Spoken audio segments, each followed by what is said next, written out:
अमरावती ताजी माजी खासदारांमध्ये जुंपली. नवनीत राणा यांचं चॅलेंज खासदार बळवंत वानखळे यांनी स्वीकारलं. बॅलेट पेपरवर निवडणुका होणार असं पत्र मला नवनीत राणांनी द्यावं.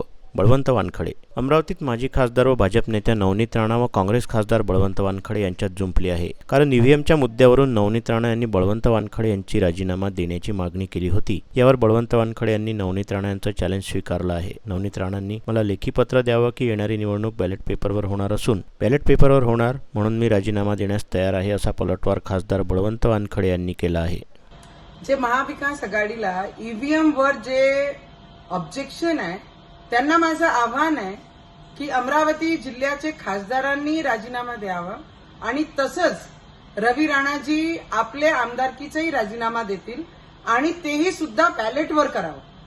मला तर कमाल वाटते महाविकास आघाडीची. लोकसभामध्ये एवढे सीट आल्यानंतर तेव्हा ईव्हीएम हे बरोबर होता आणि लोकशाही जिवंत होती. आम्ही संविधानाला मानणारे लोक आहे आणि एकदा रिझल्ट आल्यानंतर निकाल आल्यानंतर त्याच्यावर ऑब्जेक्शन घेण्यासाठी आम्ही कोणीही बाहेर निघालो नाही. एवढा जरी आहे तर अमरावती जिल्ह्याचे खासदारांनी राजीनामा द्यावा आणि आमचे बडनेरा मतदारसंघाचे आमदार रवीजी सुद्धा हे राजीनामा देतील आणि होऊन जावं एकदाच बॅलेटवर आपले मतदान.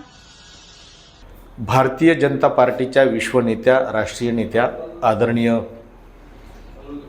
नवनीतजी राणा यांनी मला जे आज चॅलेंज दिलं की मी राजीनामा द्यावा आणि बॅलेट पेपरवर निवडणूक लढून दाखवा, हे चॅलेंज, हे त्यांचं जे आव्हान आहे ते मी स्वीकारलेलं आहे.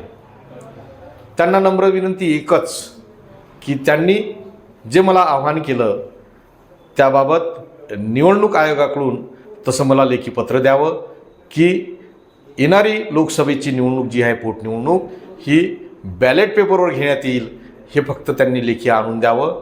आणि त्यांनी ज्यावेळेस म्हटलं, म्हणजे नवनीत राणाजींनी ज्यावेळेस मला म्हटलं आज, उद्या, परवा, केव्हाही, कितीही वाजता तो राजीनामा मी देण्यास तयार आहे, त्यांचं आव्हान मी पूर्णतः स्वीकारलं.